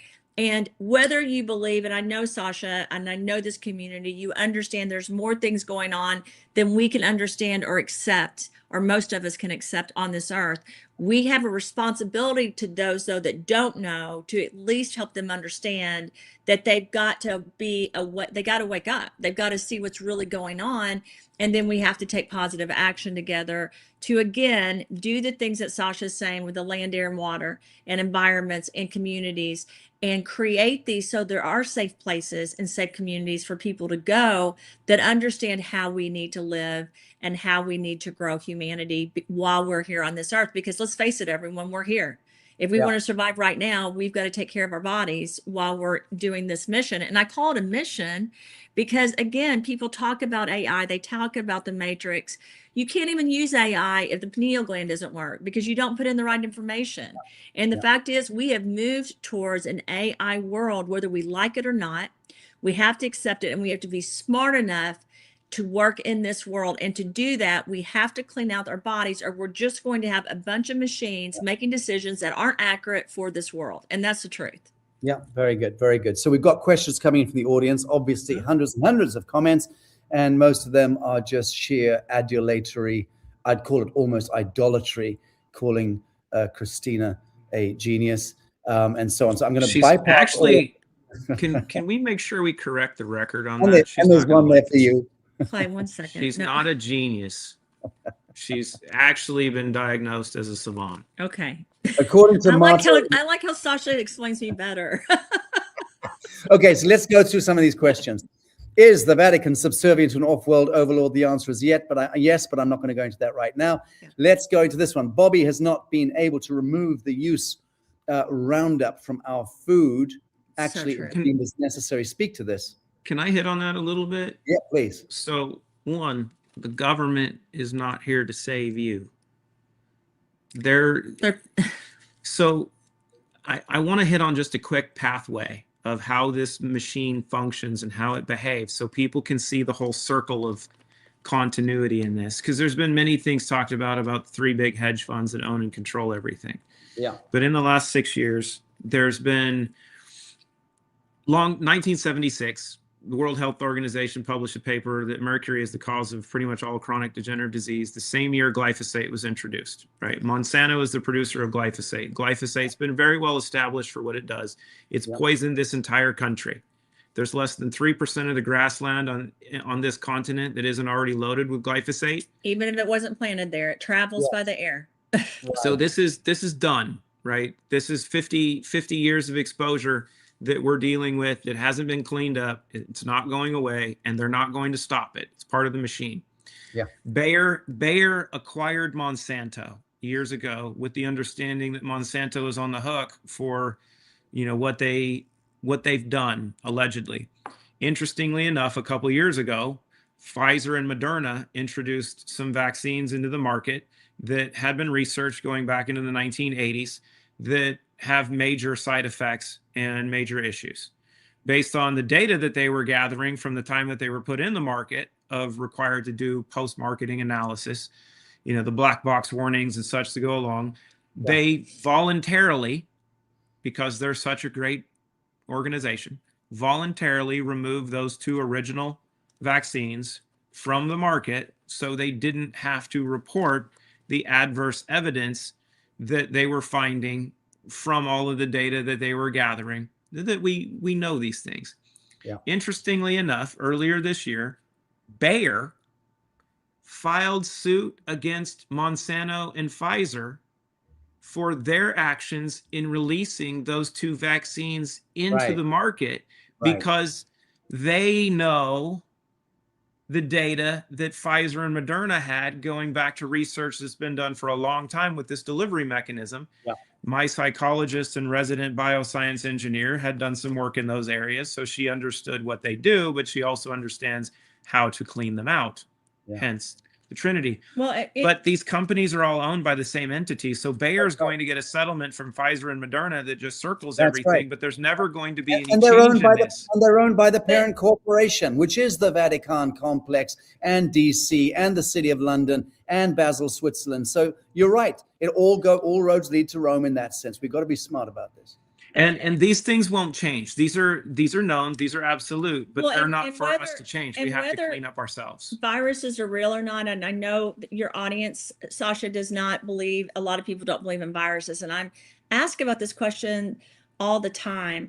Here's the thing: I worked on HIV and Hep C. I know what it looks like under a lab. Whether a scientist created it or not, whether a scientist created Lyme disease or not, they are things that are like system attacks, like a system hacker would put on a computer. They hack our systems. You can level up. I'm not scared of them. But here's the thing. You don't go and say, give me an IV of HIV and AIDS, or say, give me Ebola. No one's going to do that. Sacha, you're not going to get me to sit down in a chair and someone give me an injection, because you don't know this, Sacha. But I've been in situations before this whole Wuhan thing, when I was in the whole Procter & Gamble and situations, they wanted to give me, because it was the same argument, a shot of HIV. And I said, I'm not taking it. Because here's the thing, whether a scientist created it or a person that was trying to hurt us, it doesn't matter to me. It's just something, to me, it's this abstract figure abstract thing that's trying to attack us. Do you understand my point, Sacha? Yes. Like as a scientist, if you say the pandemic never happened, it was an event that happened. And that's how I feel about a virus or bacteria. It's something there that could hack or bother the system we have, but I have no idea whether they were here from the beginning or just scientists created them. But either way, they are something that could hurt us. So beautifully put. And thank you for that. Couldn't agree more. Okay. How do you feel about the carnivore diet, Dr. Christina Rahm? I actually do not eat meat anymore. So because of all of, most people that know me know I've had Lyme disease. And with that, since I've had Lyme disease, I've been bit by other ticks, and I started to develop a reaction to meat. I love the carnivore diet, but I like a lot of vegetables with it. I strictly, if you look at my diet now, I've changed a lot over the last 6 years.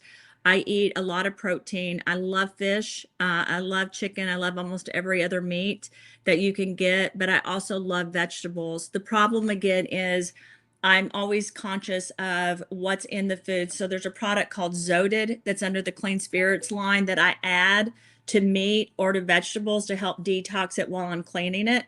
Clay still loves meat. My favorite thing, just so you know, Sacha, I'm O negative, has always been like Wagyu steak. So it's hard for me, but I realized when I was eating meat, I was getting sick.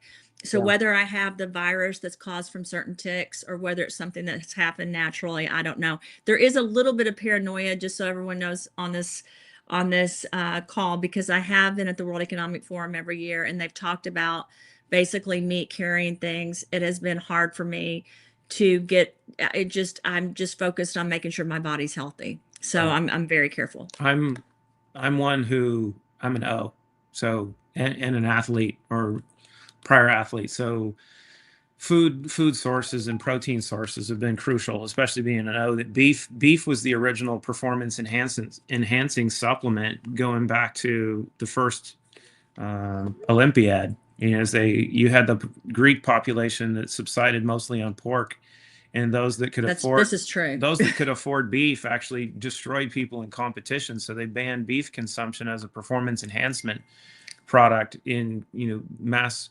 competition. The problem that we face now, and this brings in the question of why I talk about being Rotarian. There's other beings that are in this space with us, right? We're not alone. We might not see them. They might be in our form, whether they're on a different plane, a different frequency range, or they're just disguised as us. They're not like us. And when you look at intra or interstellar travel, the food sources would not be like what we deal with, what we eat. If you have to raise these cows, you raise these animals, you slaughter them. Maybe there's something to this. But even if we know these things to be true, if the air is polluted, the water is polluted, the soil is polluted, the produce is polluted, the animal supply is polluted, because the last two subside in the first three that are true. That means that there's no longer a focus on the substance that you can get from eating. You actually need to shift your entire perspective and accept truth. That if we are based on frequencies, we are programmable. We are a biological quantum computing tower. That means we don't need calorie. We need programming and frequency. There you go. You need the right combination of the right ingredients in their right forms, programmed properly, nanobiotechnologist and bioscience engineer, that then are sequenced. And this is the important part. Each product that we have, now some people say this is really expensive. It is, but you're going to not spend money on the majority of the food that you're buying right now and the supplements and everything else that you're using. You're probably going to end up saving money, and you'll be able to eat the food you want for fun, because you're giving the body everything that it needs. Crush, when she created Crush, this was a key piece for me, because she told me 11 years ago that we were going to come into a position where we couldn't eat the food. And she was going to create, Sasha too. Yeah. She was going to create mechanisms that allowed us to get what we needed without having to eat the food. We are now there, right?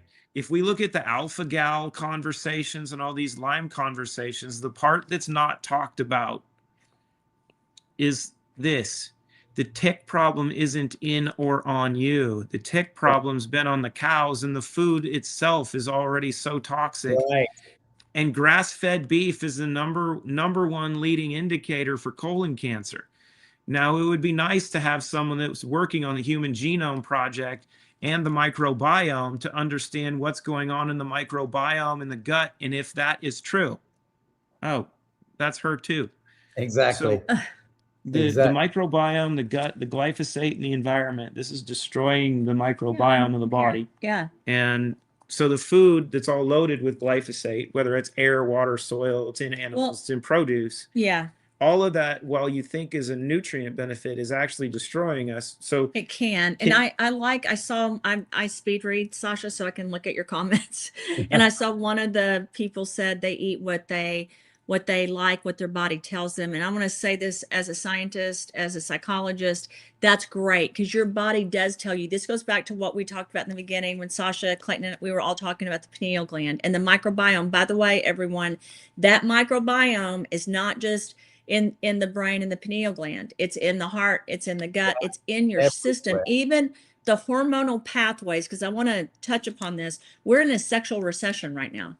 We have less sex right now than we've ever seen. And part of that, I think, is the nutritional component of basically the component of our bodies just can't communicate. It goes back again to the pineal gland. Wow. And so you've got to clean it, but you do need to listen to your bodies, because I think our DNA and our epigenetics right now are changing, and for all of us it's different because we've been exposed to so many different things. So one of the things you guys have to pay attention to is your instinct and your discernment. If you see something and you feel like that doesn't make me feel good, that doesn't make me want to eat it, don't. And I really mean that. If you listen to your body, it will help guide you, because my blood type and my genetics are not yours. But Yeah. I do believe there's things out there, Sacha, that we're eating that are killing us. So we have to be extremely careful what we eat. And I don't live in fear. I just understand that my body has to be a focus of what I do, and I have to make it a focus. If I want to look younger or look better, if I want to age well, if I want to be healthy, and I should have started with health, right? Yeah. Then we have to do these things. And if we want to think, and if we want to feel, and we want to be present, like one of the things we know as scientists is your atom is full of, and I'll do this, is predominantly air, right? It's an empty space, but in that empty space, we know communication is occurring.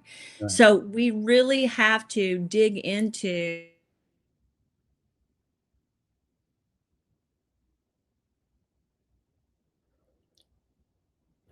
Have we lost Christy there? Have we lost Clayton and? Yeah, I see them frozen. Okay. See if they come back on. Well, you know, whilst we're waiting for them to come back on, let me just add something here that I wanted to reflect on this, and I don't know if this is going to sit with my audience or not. But it seems to me that this business of viruses and pathogens and what can transmit from A to B, it's almost as though the human body temple is a quantum capacitor. We know that. We understand that the empathic wave that issues from the actualized human heart is the most powerful force in the universe and can traverse. It's the wave form that can traverse the entire known universe. We know this much.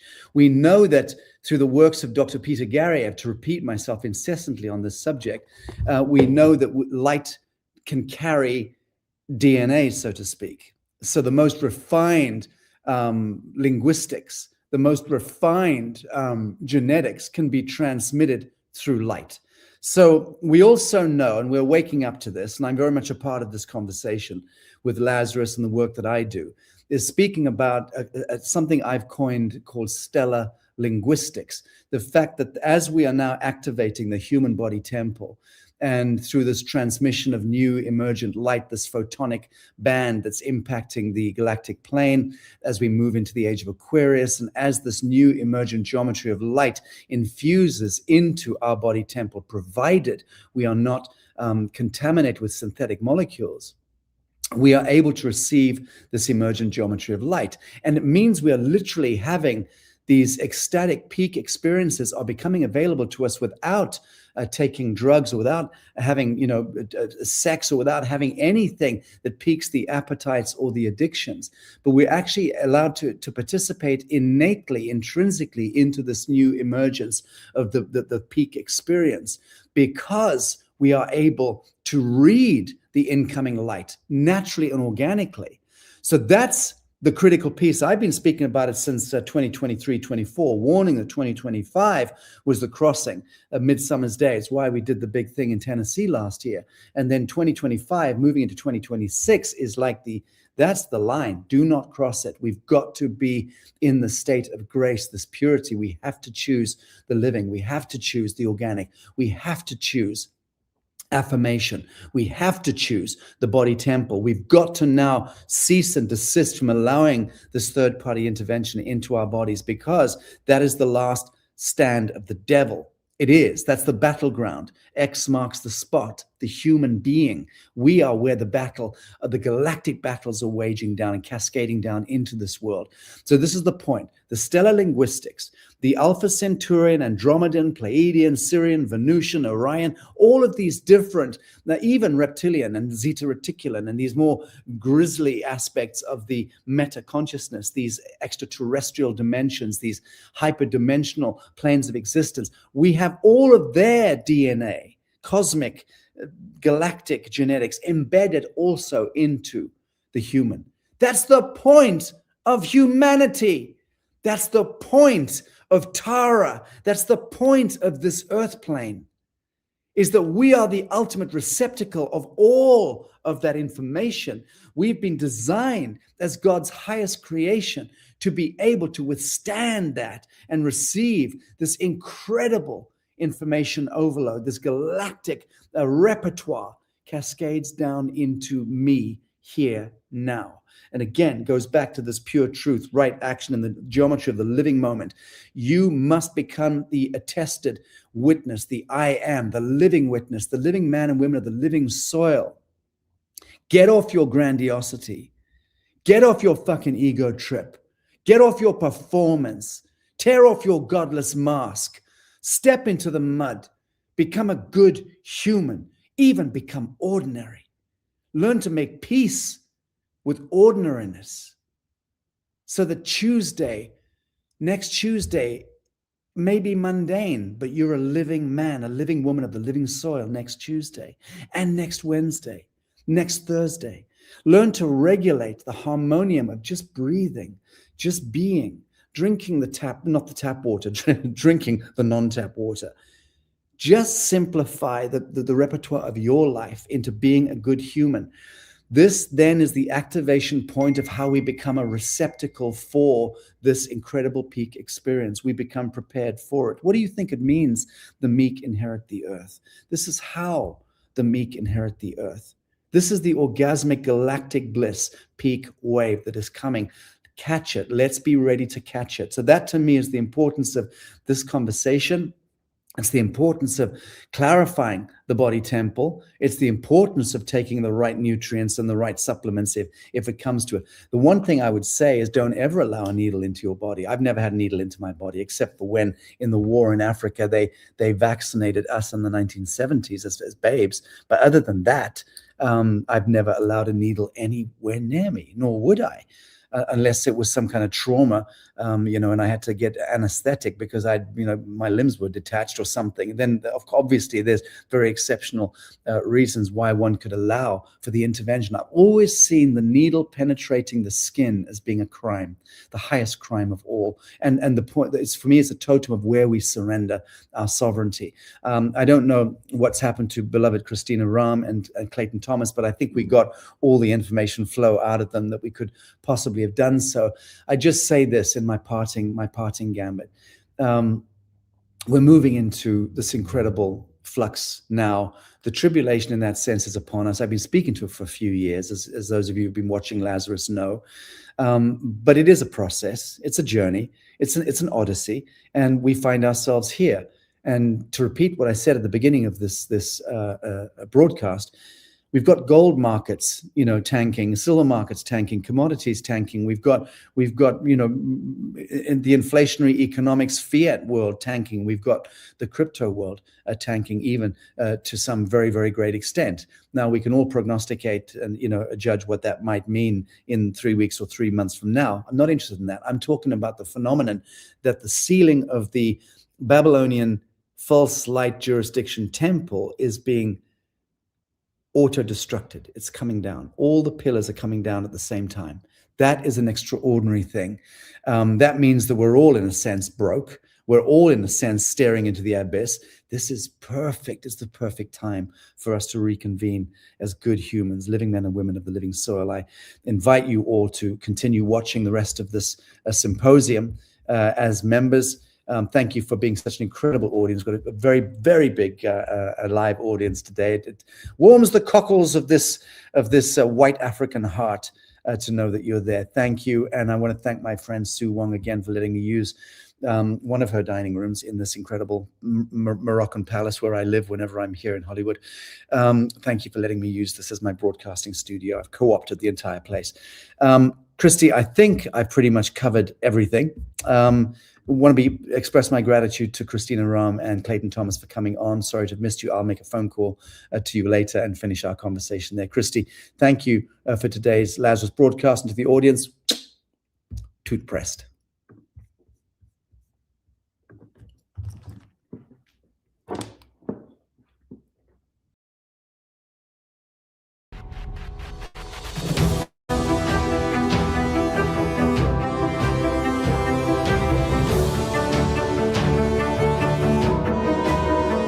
Well, it's that time of year. Actually, it's a seasonal thing. It's normally twice a year. I have this